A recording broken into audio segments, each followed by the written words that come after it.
Wasn't that a powerful testimony? Wasn't it powerful? We walk by faith and not by sight. Because sometimes our sight is distorted.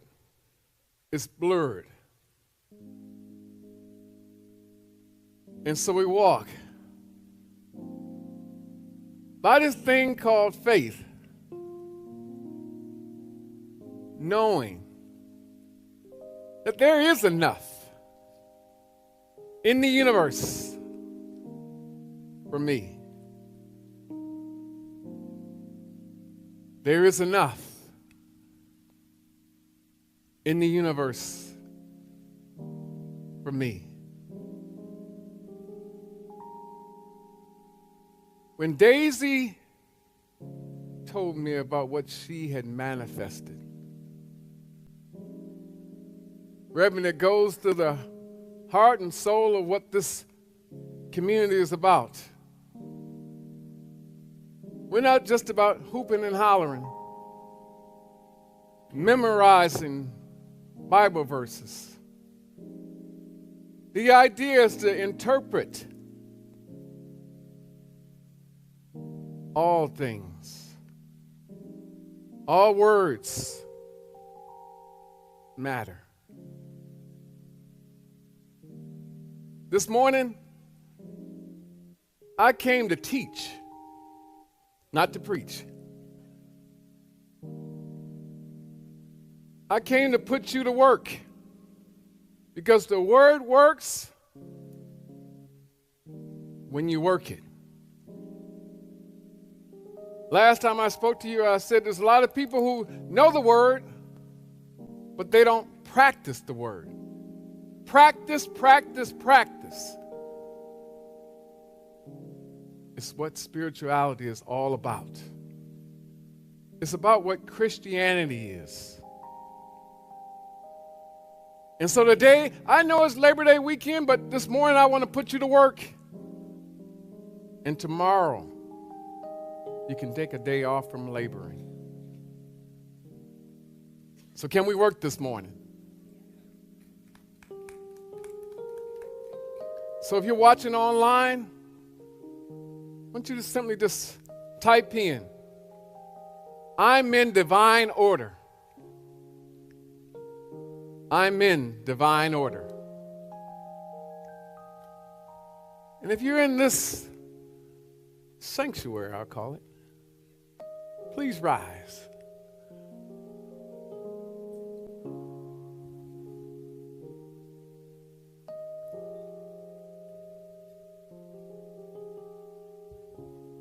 With a testimony like that,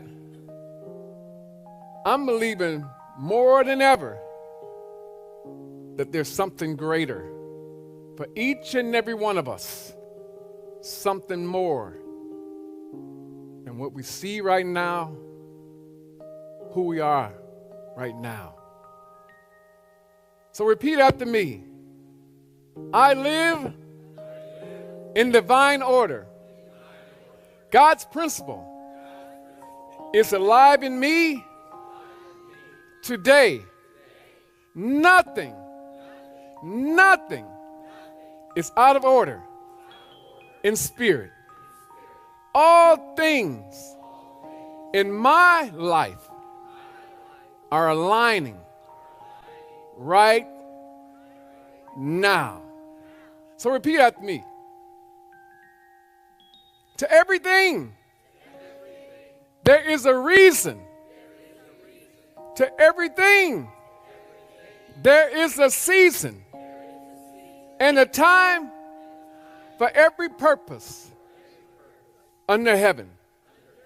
So, let all things be done decently and in order.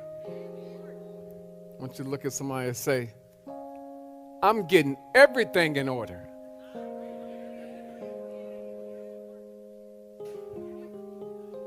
And I'm going to order it like I want it. On this day, I'm going to have it my way, and so it shall be. You may be seated.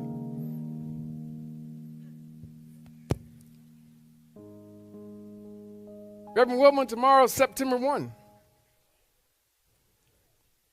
But I thought about this and I said, we need to get a jump start, not lose a week on this power principle of order. Because 6 and 7 days can make a big difference, can it? And so if we lose that time, we never can get it back. And so I said, today, I'm going with this power called order. In the spirit of James, James is one of those disciples that you don't know much about. It's kind of like the shy guy, in the background, but making sure everything is in order. Now, do we understand what order is the question. Because we hear it all the time. Order in the court. Order in the court. Order in the court. But then we ever ask ourselves, do I have order in my life? Order in my own life. Do I have it? What is order? Order is the divine ability to adjust, to balance, and align our lives with God's plan. So we move from chaos to clarity this morning. And all those things that have been piling up, we ask ourselves, have they formed a traffic jam in our life? Anybody ever had a pile-up moment? A pile-up moment. I mean, there's been times in my life where the bills have piled up and the money wasn't present. It's been times in my life where the health issues have piled up. And it seemed like they kept on piling up. One diagnosis led to another diagnosis. It's just like when the bills began to come. It usually seems to be a series, a pattern of bills that keep piling up and piling up and piling up. And so you wonder, what's going on? And so we don't have to talk about the money issues piling up or the health issues piling up.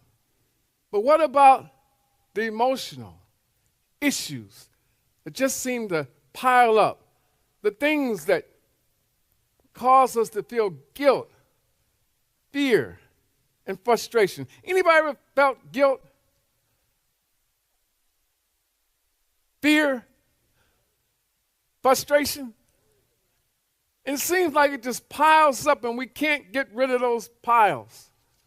And so today I want to offer you something. In those scenarios, those situations where you have those Fannie Lou Hamer moments, where you're sick and tired of being sick and tired. Anybody ever been sick and tired of being sick and tired? Well, just say it. Reverend Glenn, I've been sick and tired of being sick and tired.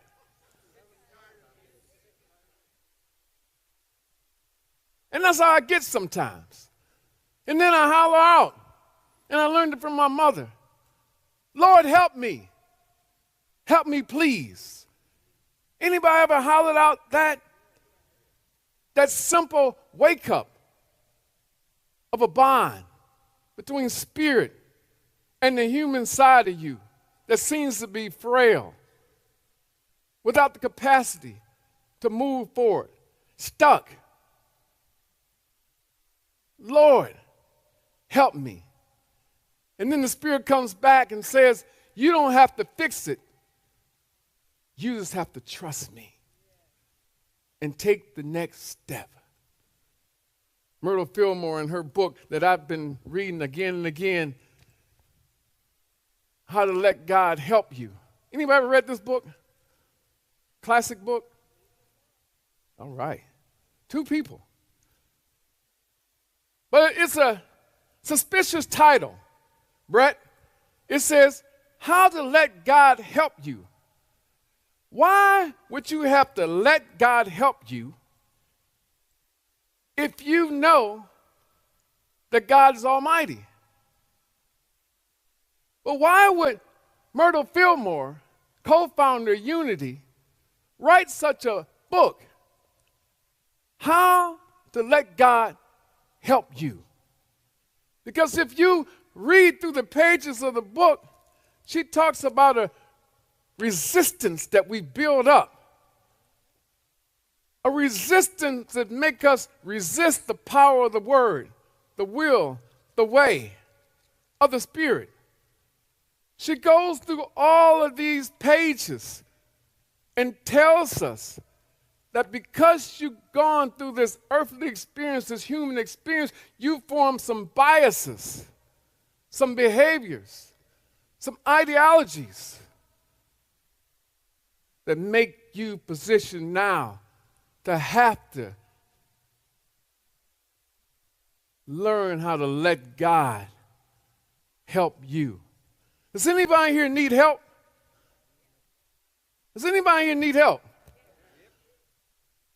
Well, I want to get personal with you now, because we're talking about order. And you know I love to start every message off by saying, Renaissance Unity, all is well, and all is in divine order. So this month, Reverend Wilman, we're going to have a party, you and I, on this thing called order.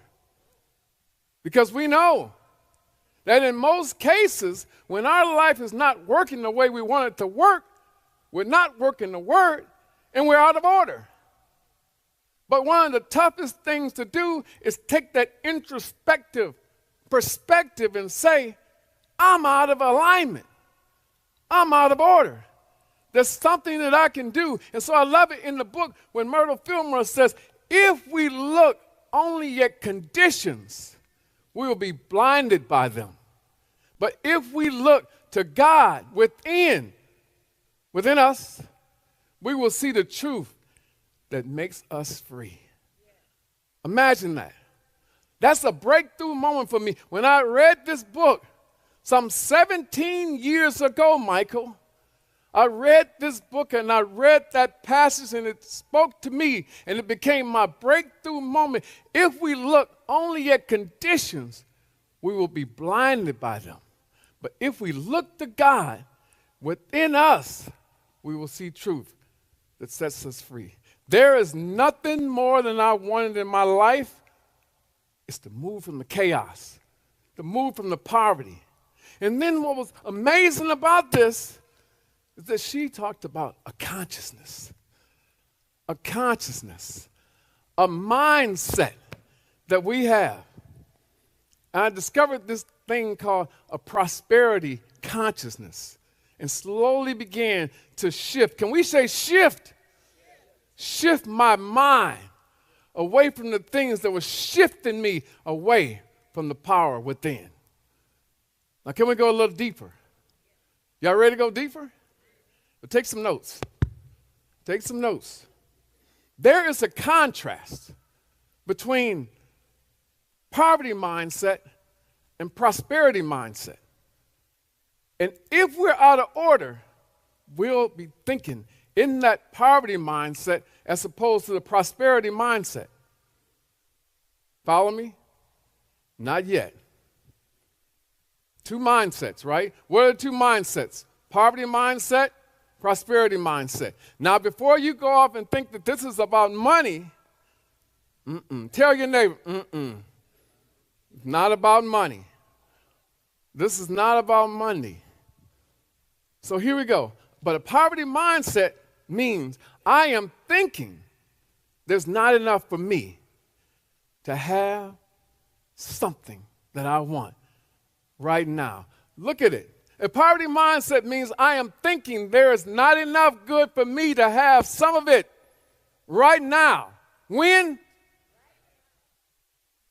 And it's how I taught myself out of blessings every moment. Is that what we do?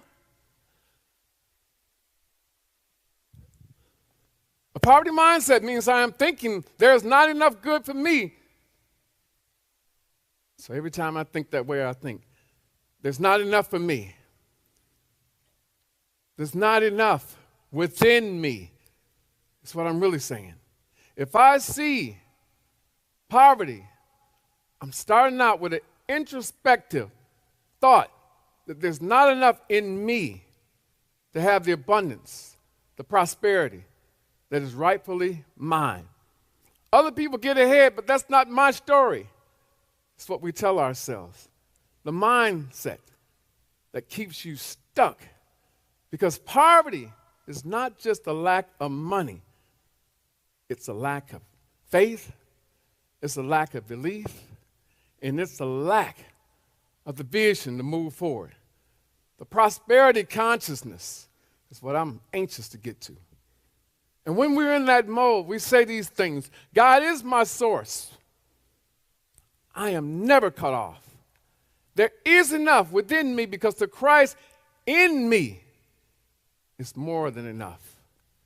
Opportunities flow because divine order flows through me. Can we say this together? Repeat after me. God is my source. I can never be cut off. There is enough within me because the Christ in me is more than enough. Opportunities flow to me because divine order flows through me. So we get to the point in a lesson where we say poverty mindset is disorder, prosperity consciousness is divine order. Now, do you understand the difference? Very much so, but it has to be activated. And to be activated, it goes like this. I am not lacking. I am overflowing in divine order. I am not behind. I am right on time in God's abundance. Teaching moment. Repeat after me. I am not lacking. I am overflowing in divine order. I am not behind. I am right on time in God's abundance. If you're online, type it in. I am overflowing. I am overflowing. I'm right on time. Type it in. I'm overflowing. I'm right on time. And so now, if you have the basis for this message, then we have to go back. Practice. Remember what I told you in the beginning? Christianity is a practice. Spirituality is a practice. But if you don't practice it, it can't be a practice. And so we have to practice. All the time is the right answer. Not sometimes, not once a week, once a month, when a problem comes up. This is practice on every occasion.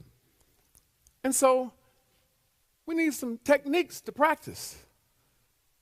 If there's an issue, if there's a problem that's too hard for you to solve, maybe you're holding on to something that's forming a barrier, obstacle to where you want to go. And that's all it is. If you're finding that life is not presenting what you want, it means that you have formed an obstacle or a barrier in your mind. And we have to find a way to get it out of you. This is kind of like a spiritual laxative.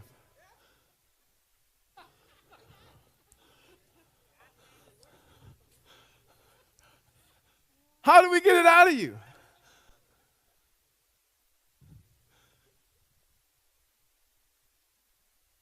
I'm going to give you a technique. You ready? Let's just open up like this. Just open up. Just open up. If you got your arms crossed, just open them right now. Wide open. As wide as you can. Wide as you can. Just open them up. Now just close your eyes. And call your highest self to your mind. Think about the thing that you want.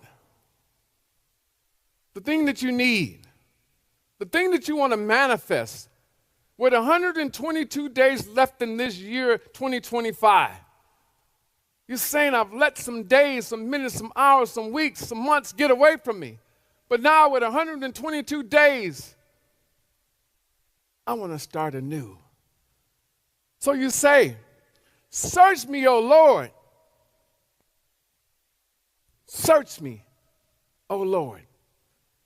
In that's permission. Opening access. Say it. Search me, O Lord. I wouldn't take that invitation.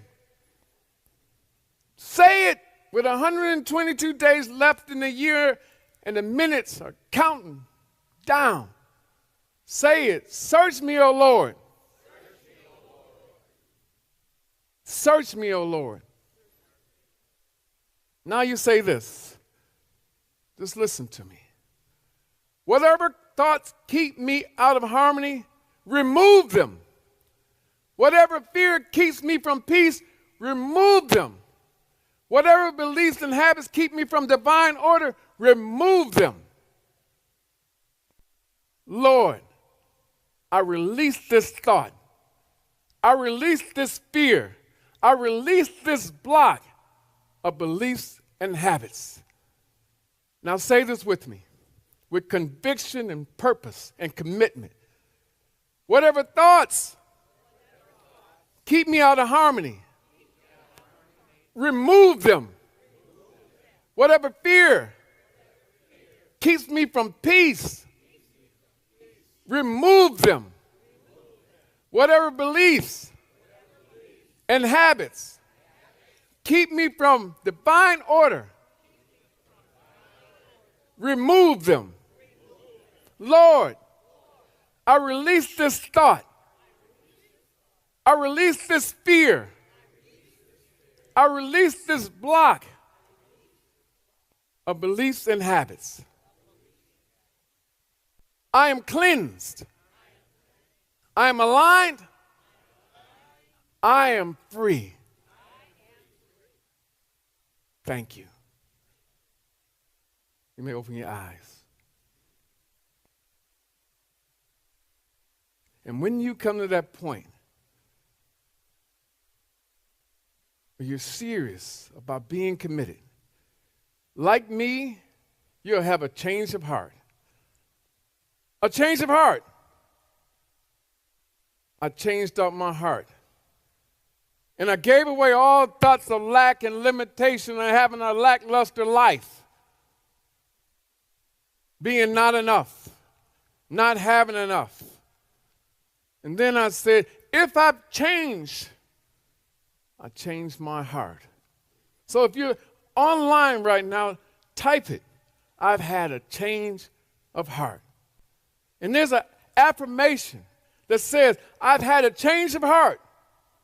I see abundance instead of lack. I see harmony instead of chaos.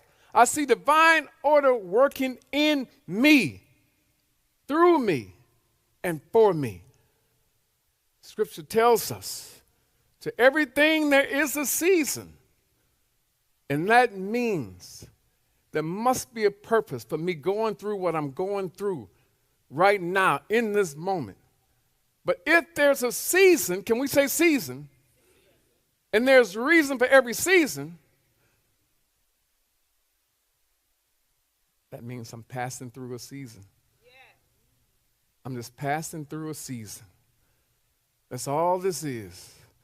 Whether it's a money issue, a health issue, a relationship issue, a job issue,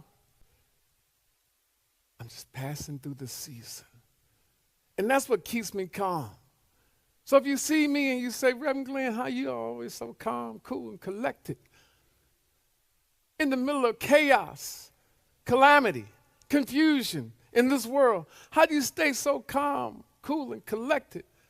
I know it's just a season. And there's a reason in this season. And so when I was going through my health issues, Brad, to tell you, he looked under the table one day. He wasn't minding his own business. We were in a meeting discussing a multi-million-dollar operation. And then after the meeting, he came up to me and he said, hey, what's going on with your health? I'm in denial. You knew I was in denial because I pride myself on being healthy. But something was going on. And for the first time in my life, I wasn't in control of my body. Brett said, I was looking at your ankles, and I wanted to say, well, how dare you? How dare you look at my ankles?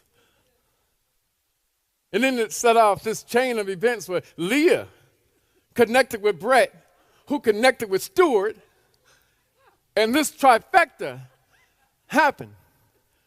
And Leah said, if you don't go to the doctor, which Brett had already set up, a specialist, I'm going to tell Stuart. Stuart's my best friend in the world for over 30 years. And he talks to me every day. And so sometimes when it's serious stuff, he don't know how to get to me because I can be pretty stubborn. So I'm opinionated. Anybody here opinionated? Anybody here stubborn? But Stuart has a way of just mumbling things to me. Well, you ain't all that. You need to do what your wife say. You need to do what Brett say. And so what it told me is that I need to listen.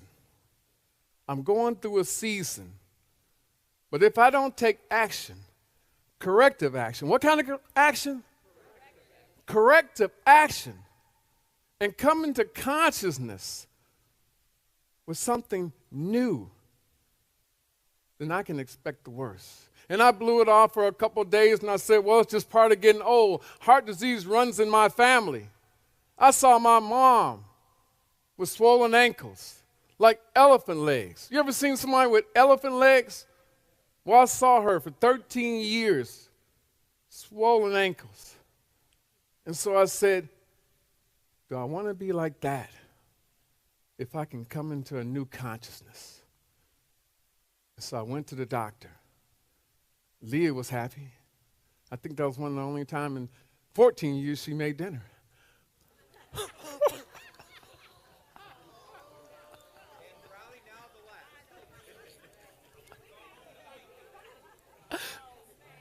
No, she cooks, she does.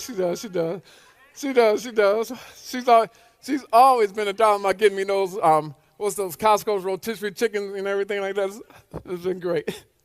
But coming into that consciousness, I look back now, and I'm saying, if I'm going to enter into this healthy lifestyle for real now, post 60 years of age, I'm going to get serious about it. And so I started going to the doctor, doing what they recommended, and now I'm wearing shoes that I couldn't wear. 8 years ago, I bought these shoes. But more so than that, there's no more inflammation. So we have to understand that sometimes when we don't address the consciousness that we're working under, it's a poverty mindset. It's not enough for me to have more of the good life. And I'm living now for the good life. I was resolved at one time to think, well, I got to about 65, 70, and then this life is over. And Leah will tell you that. But now, I'm thinking about 80. I'm thinking about 90, and maybe 100. And then I'm looking at Boss. I'm looking at John. And I'm saying they're role modeling what this fight is all about. But it's not really a fight. It's about alignment. All things are in divine order, and we have to be in alignment. And so we stop telling ourselves, this is a mess. We tell ourselves, everything is aligning for me. We stop saying everything's falling apart, and we say things are falling into place. We stop saying this is out of control, and we say divine order is in control. Corey Fillmore said something that I love. The law of divine order and harmony are satisfied in me, and I behold myself a tower of spiritual strength, and stability. Can we read that together? The law of divine order and harmony is satisfied in me, and I behold myself a tower of spiritual strength and stability. And that's what this is about. I want to close out with something. I want to give you a tool. I want to give you a tool that I've been using now for the last 2 years. Can I give it to you? If I give you this tool, will you use this tool? Because I don't want you to take this tool and just lay it on the table somewhere or put it in the garage. I want you to use this tool. So will you use it? Just somebody said there, try. Try is like dying. Try is like dying. I know that wasn't you, Dan. Try is like dying. We do or we don't. That's my life. That's my MO. Either I'm going to do or I'm going to die. And I don't want to die, so I'm going to. And so here goes. When I get up, here's what I say. Divine order, guide me in perfect peace. What kind of peace? Perfect peace. There is no room for imperfected peace because there's no such thing as imperfected peace.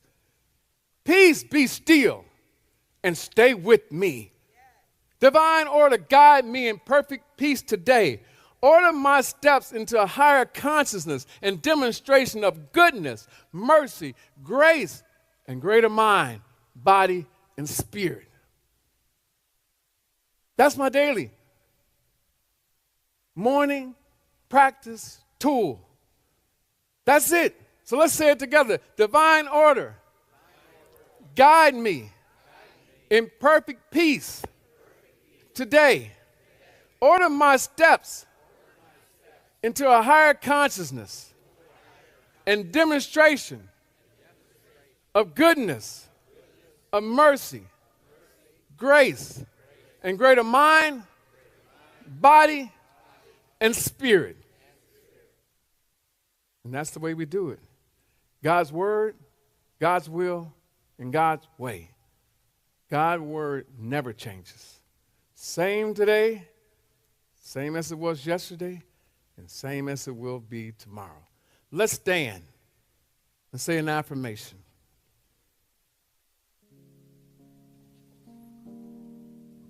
When we come to the point where we know we're not taking steps forward and we're not seeing the vision that we want to manifest, if we're not having the relationships like we want them, the finances, the career, the job, all those things are signs that something's out of order. Our health may require us to do a slight shift in our behaviors. I know we like what we like because it's a habit, it's an addiction. It's sweet, it's gooey, it's ooey, it tastes good.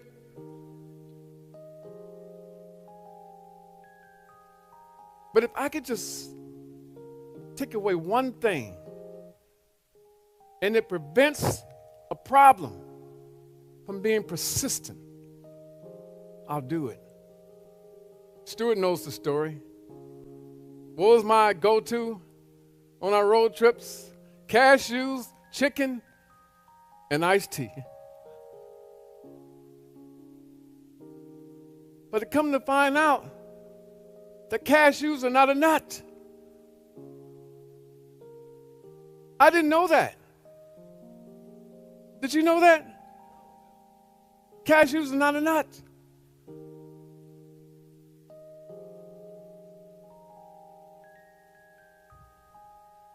It's a seed. But the formation of it has gases in it. And because I was eating so many cashews as my go-to thing, it was causing the inflammation. And so Brother Stewart had to talk with me. in his way, he say, man, you know I care about you. So you got to get off them cashews. I ain't going to buy no more for you. I don't care if we're on the road. I ain't never going to buy you no more cashews.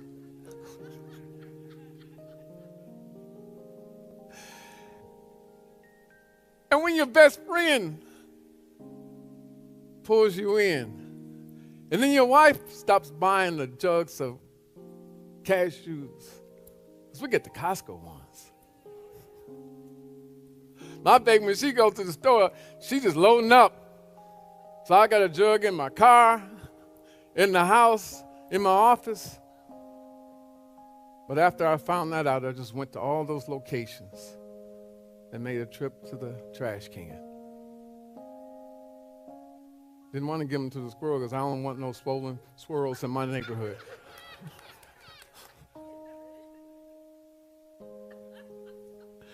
I'm not saying cashews are bad for everybody, but for me, they weren't working.